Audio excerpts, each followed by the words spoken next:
बहुत बड़ी उम्मीद है कि शाम 6 बजे तक ये जितनी भी रेस्क्यू के काम है ये पूरे कर लिए जाए। उम्मीद है कि अगर इस तरीके का कोई हडल नहीं आया तो 7 से 8 मीटर की जो ड्रिल है उसे जल्द पूरा किया जा सकता है। टनल में फंसे श्रमिकों को एक बार फिर से खाना जो है वो पाइपलाइन के जरिए मुहैया करवाया गया है।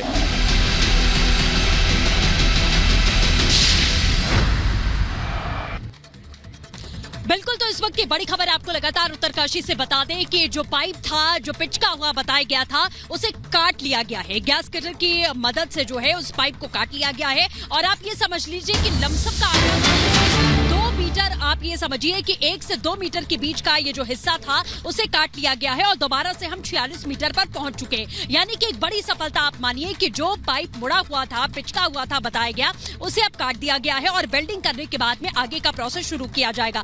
जैसा आपने आपको बताया था कि ऑगर मशीन को असेंबल करने में 2 घंटे का समय लगता है, तो अभी भी आपको ये भी बता दें कि यहाँ पर जो पीएमओ के पूर्व सलाहकार है भास्कर होलबे, वो यहाँ पर पहुंचे। उनसे हमने पूछा, अभी तक जो ड्रिलिंग है उसकी शुरुआत यहाँ नहीं की गई है, थोड़ी ही देर के बाद में कभी भी ड्रिलिंग की शुरुआत हो सकती है। उसके बाद जो है आप उम्मीद ये कर सकते हैं कि 5 मीटर का वो फासला जो है वो जल्द से जल्द हम पूरा कर लेंगे और उसके आगे जो है सॉफ्ट मिट्टी है, इस तरीके का आकलन अभी तक किया गया है। हालांकि पूरी तरीके से श्योरिटी से नहीं कहा जा सकता कि आगे कोई हडल नहीं आएगा, समस्या आ भी सकती है, लेकिन उसके लिए हमारी जो टीमें हैं वो पूरी तरीके से मुस्तैद नजर आ रही हैं। इसी के साथ में रुक करते हैं श्वेता का। Shweta, over to you. बिल्कुल सृष्टि, इस वक्त हम आपको ये बता देते हैं कि जो ड्रिलिंग का काम है वो अभी नहीं शुरू हो पाया है। इसका मतलब ये है साफ तौर पे कि वो जो प्लेटफॉर्म जो बनाया गया था, ऑगर मशीन जिस पर आगे बढ़ाई जाएगी, वो जो प्लेटफॉर्म है वो कम से कम और मजबूत हो, इस बात का इंतजार किया जा रहा है। कल रात में हमने देखा था कि वो प्लेटफॉर्म जिस पर ऑगर मशीन को आगे बढ़ाया जाना था, वो प्लेटफॉर्म को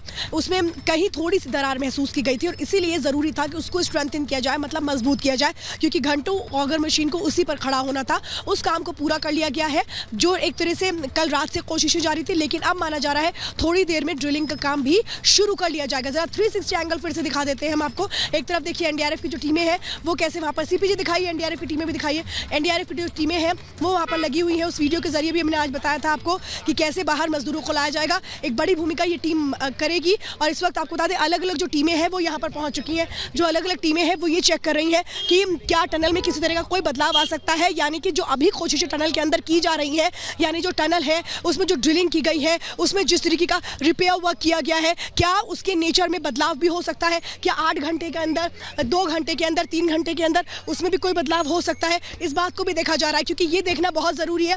अगर जिस वक्त श्रमिकों को बाहर लाया जाता है उस वक्त ऐसा ना हो कि टनल के अंदर किसी तरह का बदलाव हो और इसके बाद उनको बाहर निकालने में कोई मुश्किलें हो। इसके लिए भी जो टीमें हैं वो यहाँ पर मुस्तैदी से काम कर रही हैं। तो ये जो तस्वीरें हैं इस वक्त आपको बता दें, ये बता रही हैं कि जो रेस्क्यू ऑपरेशन है वो लगभग एक तरह से कहे कि उस चरण पे पहुंच चुका है जहां के बाद बहुत सारा काम बाकी नहीं है। क्योंकि देखिए जो एनडीआरएफ की टीमें हैं वो बाहर भी लगातार आ रही है, यही लोग हैं जो टनल के अंदर भी काम कर रहे हैं, यही लोग हैं जो टनल के अंदर से बाहर आ रहे हैं। और जब ये बाहर आते हैं तो इनके साथ इनकी उम्मीदें भी बढ़ती हैं कि जो काम है वो कैसे आगे बढ़ रहा है। और इसीलिए देखिए इस चीज़ को समझिए, एक एक पल यहाँ पर भारी क्यों हो रहा है। एक एक पल भारी इसलिए होता है क्योंकि जो काम है कल 48, ये माना जा रहा था कि कल 48 मीटर तक अंदर जा चुके हैं, लेकिन चूंकि पाइप का जो मुंह था वो आगे जाकर सिकुड़ गया था, उसको काटा गया और फिर 46 मीटर पर हम पहुंच चुके हैं। यानी कल जो कोशिश थी कि बहुत आगे बढ़ चुके हैं, हम फिर उससे पीछे हट गए। लेकिन इसका ये मतलब नहीं है कि इसमें कोई एक तरह से कहे आगे बढ़ने के जो स्कोप है वो नहीं है। स्कोप बना रहे इसलिए ऐसा किया गया है। वैभव हमारे साथ है। वैभव, ओवर टू यू।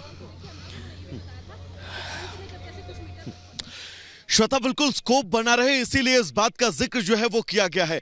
पहले और दूसरे चरण की कामयाबी के बाद जो तीसरा सबसे अहम चरण होने वाला है वो ये है कि ये तमाम एम्बुलेंस जो हैं वो इन एम्बुलेंस के जरिए उन सभी मरीजों को नजदीकी अस्पताल पहुंचाया जाएगा, जहां पर उन सभी को प्राथमिक समुचित इलाज जो है वो मुहैया करवाया जा सके। अगर हम थोड़ा सा आगे बढ़ेंगे तो आप देखिएगा ये पार्किंग है, दरअसल ये रेस्क्यू स्पॉट पे यहाँ पर कई एम्बुलेंस जो है वो मुस्तैद कर दी गई है ताकि जब इस रेस्क्यू ऑपरेशन को खत्म किया जाए, मजदूरों को इस टनल से बाहर निकाला जाए, उसके बाद किसी भी तरह से देर ना हो मजदूरों को उन अस्पताल तक पहुंचाने में जहां पर उनको इलाज मुहैया करवाया जा सके। सीधा हम रुख करेंगे स्टूडियो का। मोनिका आपको बताएंगी कि क्या आज का दिन बहुत अहम है और कितना अहम है, ये जानने के लिए सीधा चलते हैं स्टूडियो।